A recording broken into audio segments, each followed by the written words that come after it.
বিষ্ণু সংহিতার দ্বিতীয় অধ্যায়ের সপ্তম এবং অষ্টম নম্বর শ্লোকে একটি সুন্দর উক্তি আছে ধর্ম সম্পর্কে।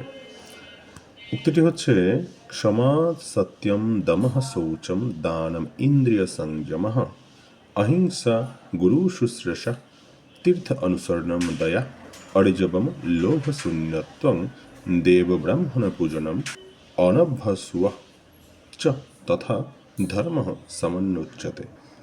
অর্থাৎ ক্ষমা, সত্য, নিজেকে দমন করা, নিজের ক্রোধ আদি সব দমন করা, শৌচতা, দান, ইন্দ্রিয় সংযম, অহিংসা, গুরু সেবা, তীর্থ পর্যটন, দয়া, লোভ পরিত্যাগ, দেব এবং ব্রাহ্মণ পূজা এবং সকল প্রকার অলস্যতা পরিত্যাগ করা, এগুলো সকলই ধর্মের অঙ্গ বলে কথিত হয়।